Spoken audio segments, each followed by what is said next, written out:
Hi, everyone, and welcome back to Small Caps. I'm your host, Jess Fertig, and today we are speaking with Matt Szwedzicki from West Cobar Metals. The company's ASX ticker code is WC1. Hi, Matt. It's good to have you on the show. Hi, Jess. Great to be here. Thanks for having me. So now, Matt, the company's put out a couple of recent announcements on its Salazar rare earths project in WA, specifically. Can you elaborate for our audience on the major 2024 drilling program that you've planned at the Salazar project? And more specifically, what are the key objectives of that program and what specific areas are you looking to target? Yeah, thanks, Jess. We've been pretty busy over the last 6 to 8 months. A lot of milestones hit with Salazar. We're making great technical progress. We've got a resource down there at the moment of 190 million tonnes at 1172 ppm of TREO. So that's one of the leading rare earth clay resources in Australia. We've also got a resource around the titanium dioxide, and we've got a resource around the HPA. So we've got some real interesting, valuable products there as part of the Newmont mix. So I'm talking about Newmont. That's our main deposit. We've got O'Connor, which is nearby. That's a secondary deposit. And I guess what we're planning on doing in shortly in 2024 is drilling out some further resources. Now, one of the interesting twists for us is we acquired some ground from Dundas Minerals late last year, and that ground looks like it's the extension of some really nice geophysical features that Newmont, our main deposit, has. So we really want to, that's probably priority number one, test the extensions of those geophysical features on the Dundas ground. And we're hoping that leads to, a continuation of the Newmont resource, both in terms of rare earths, titanium, and some of these co-products, whether it's alumina or scandium. So that's probably the primary purpose. Secondary purpose, we'll try and extend O'Connor. We're doing some drilling around O'Connor as well. We've got a big resource on O'Connor for the rare earths, and we'll look to add to that. And probably the third thing we'll look at is Lanthanos, which is a bit of a greenfields area for us. And we might just have a look at what the geology shows us in terms of potential. Yeah, brilliant, Matt. Now, just let's talking about the Newmont deposit, which you mentioned. So recent test work at that project indicates a possibility of high-grade ilmenite concentrate production.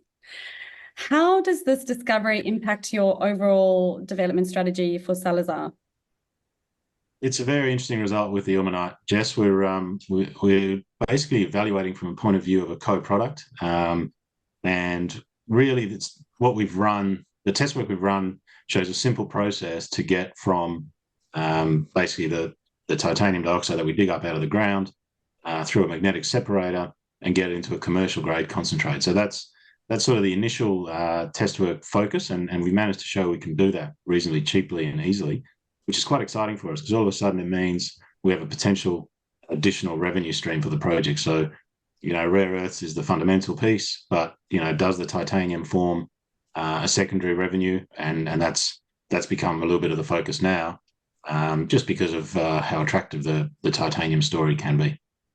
Yeah, talking about titanium, Matt. So the global titanium market is predicted to grow quite substantially in the coming years.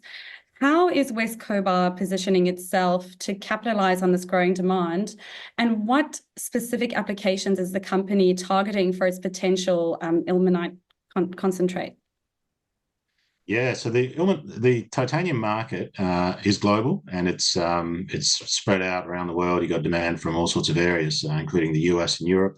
It's used in paint pigments and plastics, in aerospace. It's got a huge number of applications, and it's a very big market. It's nearly 30 billion US per year at the moment, and forecast to grow very strongly in the near future. So we want to be a part of that market.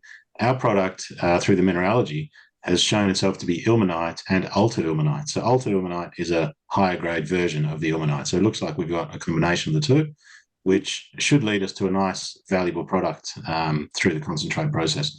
So early days, but that's the kind of stuff we're working towards, encouraging science to start with. And I guess, where you take it along the value chain remains to be seen. We're not looking past the concentrate stage at this stage, but, ultimately, companies buy that concentrate and turn it into a titanium metal. So that, there's a bunch of different options as to where it ends up. The other thing I would say is, as part of that titanium, we're having a look at some of these other co-products that are present in the deposit for us. The one that particularly has got my eye at the moment is scandium. We've got high grade zones of scandium. It's actually associated with the titanium, so it comes in the same sort of area as the titanium is found. And ultimately, scandium is very, very rare. It's a very small market globally, but it's extremely valuable. So we're looking at that as a potential as well. Yeah, that's so interesting, Matt. Now, shifting gears a little bit to location of your project. So the Salazar project is ideally located near Esperance Port. What other logistical advantages does this location offer in terms of the, development and potential future operations? Esperance is a great area to have a potential project in terms of potential development. It's got a fantastic population centre. It's got excellent road networks, close to rail, and it's got a port. So, some critical things that make a project viable. We're on unallocated state land, which should be reasonably amenable to development as well. And the other thing is that whole Esperance region is one of the best places in the world to have a renewable energy project. So when we're looking at power for our development, we'll be very much considering solar, wind, and the like, just because the wind speeds and the solar radiation factors down at Esperance are some of the best in the world. That's so interesting, Matt. So is there existing operations or projects out there that could potentially work for your project at Salazar? In terms of in terms of the energy, sorry? Solar, yeah, the energy. Yeah. Esperance has been it's had a long history of renewable energy, and there's certainly some major projects planned and various stages of sort of progress at the moment. So, I think it's reasonably early days for the region, but I think in the future it'll be a real powerhouse. That's so interesting, Matt. Forgive my ignorance, but I didn't know that, and that's really interesting. And assuming that would potentially have some kind of tailwinds for costs in terms of development of your project if it's renewable. Absolutely, and I guess one of the things with where the world is going with ESG, it's a really important part of the equation. We're sort of seeing there's customers in the US and Europe who are questioning the carbon life cycle emissions of their products, and I'm talking about car manufacturers and the like.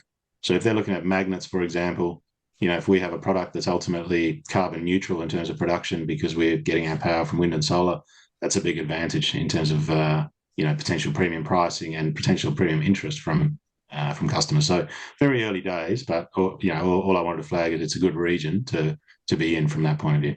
Yeah, so interesting. Thanks, Matt. Now, beyond CITA level work, what specific steps will the company take to assess the commercial viability of high-grade ilmenite production at Newmont?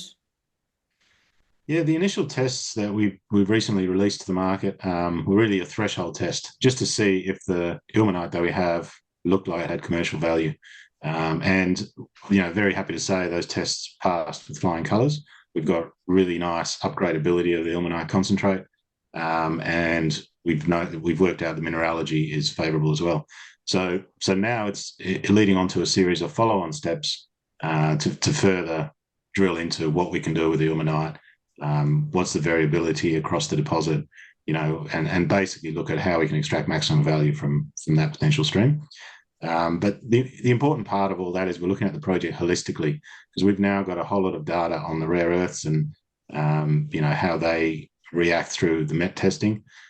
We've now got some data on the titanium and how it reacts through the testing. So we're putting all that together, and really what we're trying to do is create a conceptual level flow sheet that is optimized for the project. That's our primary focus at the moment. Yeah, Matt, that's really interesting that you mentioned the holistic side of things with the project, and particularly on the network side of things. How confident is the company in achieving a separation process that doesn't impact rare earths recovery, considering your initial 74% titanium feed suggestion? Yeah, this is where it gets really interesting. So again, early days, and we're just working through what the results mean, but it appears that the titanium and the rare earths are complementary. So what I mean by that is when you run it through a magnetic separation process, the titanium minerals drop out in a concentrated titanium stream, and what's left is essentially a non-magnetic stream, which is where the rare earths, the majority of the rare earths sit. So we're now analysing all of that, putting that together in a story. But what I'm hoping happens is that through a magnetic separation, we end up with an ilmenite stream, which we're able to commercialise, and at the same time we've got a cleaned up rare earth stream, which is actually potentially easier to extract the rare earths from. So I think that the two are very complementary, and at this stage looking quite exciting about how they may come together in the flow sheet. Yeah, fantastic, Matt. And earlier on in our discussion, you mentioned an inferred titanium resource of 29 metric tons at 5% TREO. How does the company plan to explore expanding this resource at Newmont? Yeah, the 30 million tons is just the starting point. I think we've got a lot more potential there.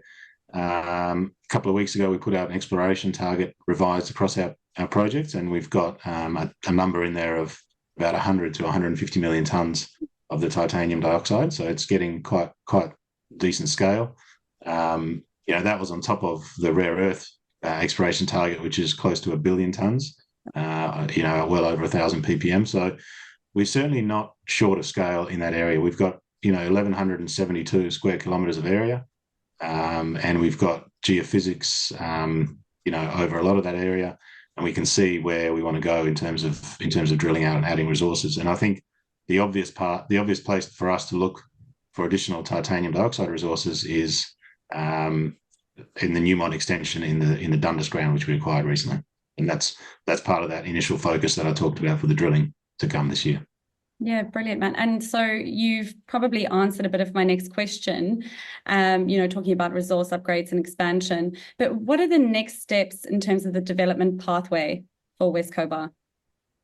Yeah, so we're very focused on that conceptual flow sheet. We want to see a simple flow sheet that leads to an optimal outcome, and that hopefully includes ilmenite, includes rare earths, and maybe it's phased. Maybe there's a low cost, quicker way to get a project up. That's the kind of stuff we're looking at. And then, once we got that flow sheet, we'll move into a formal study. So sometime this year, I would hope that we can push go on that. Oh, fantastic, Matt. Now, as you know the drill, just one final question, and that's 2 or 3 key takeaways for our small caps audience as to why WC1 should be on their investor watch list. Yeah, well, I think for us the key is Newmont. It's the cornerstone deposit in the Salazar project. It's unique. It sits over amphibolite, very different to anything else that's around there.